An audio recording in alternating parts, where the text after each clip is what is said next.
ओम तत्सत श्री गणेशाय नमः। श्रीमद्भागवत महापुराणम तृतीय स्कंद अथ षष्ठो अध्याय विराट शरीर की उत्पत्ति।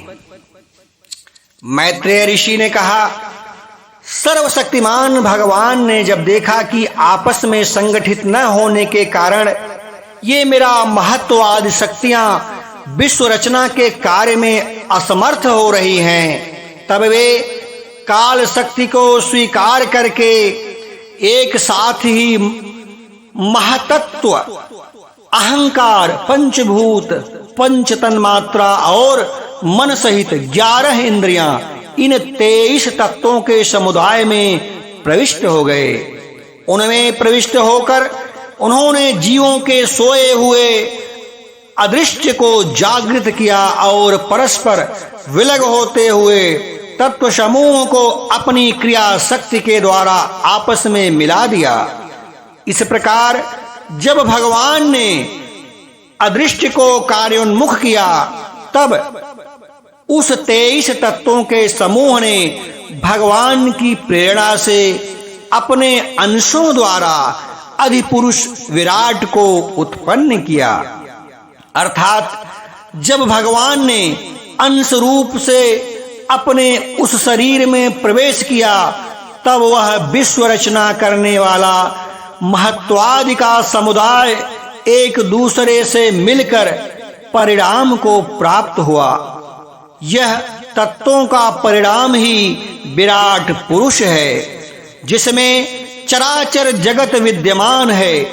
जल के भीतर जो अंड रूप जलाश्रय स्थान था, उसमें वह हिरण्यमय विराट पुरुष संपूर्ण जीवों को साथ लेकर 1000 दिव्य वर्षों तक रहा। वह विश्व रचना करने वाले तत्वों का गर्भ कार्य था तथा ज्ञान क्रिया और आत्म शक्ति से संपन्न था। इन शक्तियों से उनमें स्वयं अपने क्रमशः एक हृदय रूप, 10 प्राण रूप और 3 आध्यात्मिक, अधिदैविक, अधिभौतिक विभाग किए। यह विराट पुरुष ही प्रथम जीव होने के कारण, समस्त जीवों का आत्मा, जीव रूप होने के कारण परमात्मा का अंश और प्रथम अविभक्ति होने के कारण भगवान का आदि अवतार है। यह संपूर्ण भूत समुदाय इसी से प्रकाशित होता है।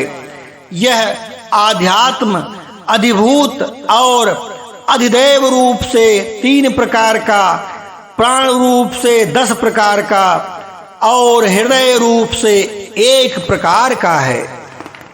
फिर विश्व की रचना करने वाले महत्वादि के अधिपति श्री भगवान ने उनकी प्रार्थना को स्मरण कर उनकी वृत्तियों को जगाने के लिए अपने चेतन रूप तेजस से उस विराट पुरुष को प्रकाशित किया, उसे जगाया।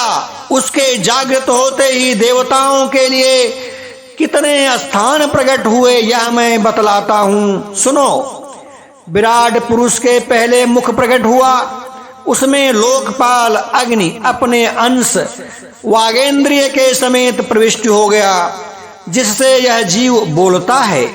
फिर विराट पुरुष के तालु उत्पन्न हुआ, उसमें लोकपाल वरुण अपने अंश रसेंद्रिय के सहित स्थित हुआ, जिससे जीव रस ग्रहण करता है।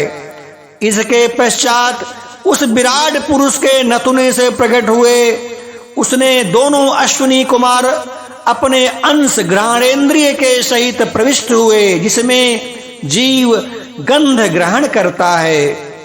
इसी प्रकार जब उस विराट देह में आंखें प्रकट हुई, तब उनमें अपने अंश नेतेंद्रिय के सहित लोकपति सूर्य ने प्रवेश किया, जिस नेत्रेंद्रिय से पुरुष को विविध रूपों का ज्ञान होता है।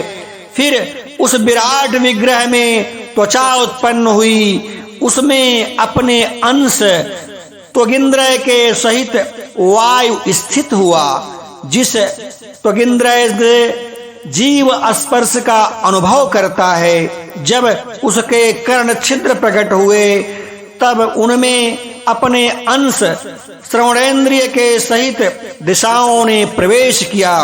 जिस श्रवणेन्द्रिय से जीवन को शब्द का ज्ञान होता है, फिर विराट पुरुष के शरीर में चर्म उत्पन्न हुआ। उसमें अपने अंश रोमों सहित औषधियां स्थित हुई, जिन रोमों से जीव खुजली आदि का अनुभव करता है। अब उसके लिंग उत्पन्न हुआ। अपने इस आश्रय में प्रजापति ने अपने अंश वीर के सहित प्रवेश किया, जिससे जीव आनंद का अनुभव करता है। फिर विराट पुरुष के गुदा उत्पन्न हुई। उसमें लोकपाल मित्र ने अपने अंश वायु इंद्री के सहित प्रवेश किया। इसमें जीव मल त्याग करता है। इसके पश्चात उसके हाथ प्रकट हुए। उसमें अपनी ग्रहण त्याग रूपा शक्ति से सहित देवराज इंद्र ने प्रवेश किया। इस शक्ति से जीव अपनी जीविका प्राप्त करता रहता है। जब इसके चरण उत्पन्न हुए, तब उसमें अपनी शक्ति के गति के सहित लोकेश्वर विष्णु ने प्रवेश किया। इस गति शक्ति द्वारा जीव अपने गंतव्य स्थान तक पहुंचता है। फिर उसके बुद्धि उत्पन्न हुई। अपने इस स्थान में अपने अंश बुद्धि शक्ति के साथ वाकीपति ब्रह्मा ने प्रवेश किया। इस बुद्धि शक्ति से जीव ज्ञातव्य विषयों को जान सकता है। फिर इसमें हृदय प्रकट हुआ। उसमें अपने अंश मन के सहित चंद्रमा स्थित हुआ। इस मन शक्ति के द्वारा जीव संकल्प विकल्प आदि रूप विकारों को प्राप्त होता है। तत्पश्चात विराट पुरुष में अहंकार उत्पन्न हुआ। इस अपने आश्रय में क्रिया शक्ति सहित अभिमान रुद्र ने प्रवेश किया। इससे जीव अपने कर्तव्य को स्वीकार करता है। अब इसमें चित्त प्रकट हुआ। इसमें चित्त शक्ति के सहित महत्व ब्रह्मा स्थित हुआ। इस चित्त शक्ति से जीव विज्ञान चेतना को उपलब्ध कराता है। इस विराट पुरुष के सिर में स्वर्गलोक, पैरों से पृथ्वी और नाभि से अंतरिक्ष आकाश उत्पन्न हुआ। इसमें क्रमशः सत्व, रज और तम इन तीन गुणों के परिणाम स्वरूप देवता, मनुष्य और प्रेतादि देखे जाते हैं। इनमें देवता लोग सत्वगुण की अधिकता के कारण स्वर्गलोक में, मनुष्य और उनके उपयोगी गौ आदि जीव रजोगुण की प्रधानता के कारण पृथ्वी में तथा तमोगुणी स्वभाव वाले होने से रुद्र के पार्षदगण भूत प्रेत आदि दोनों के बीच में स्थित भगवान के नाभि स्थान अंतरिक्ष लोक में रहते हैं। विदुर जी, वेद और ब्राह्मण भगवान के मुख से उत्पन्न हुए। विदुर जी, वेद और ब्राह्मण भगवान के श्री मुख से प्रकट हुए। मुख से प्रकट होने के कारण ही ब्राह्मण सब वर्णों में श्रेष्ठ और सबका गुरु है। उनकी भुजाओं में क्षत्रिय वृत्ति और उनका अवलंबन करने वाला क्षत्रिय वर्ण उत्पन्न हुआ, जो विराट भगवान का अंश होने के कारण जन्म लेकर सब वर्णों की ओर आदि के उपद्रवों से रक्षा करता है। भगवान की दोनों जांघों से सब लोगों का निर्वाह करने वाली वैश्य वृत्ति उत्पन्न हुई और उसी से वैश्य वर्ण का भी प्रादुर्भाव हुआ। अब यह वर्ण अपनी वृत्ति से सब जीवों की जीविका चलाता है।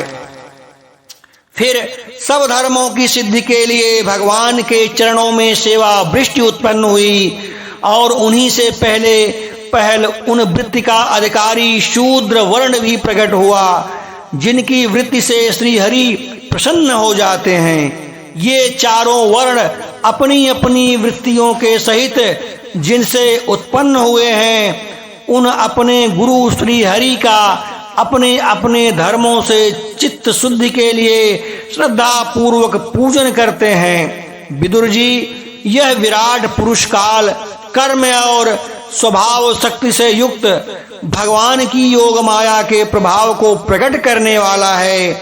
इसके स्वरूप का पूरा पूरा वर्णन करने का कौन साहस कर सकता है।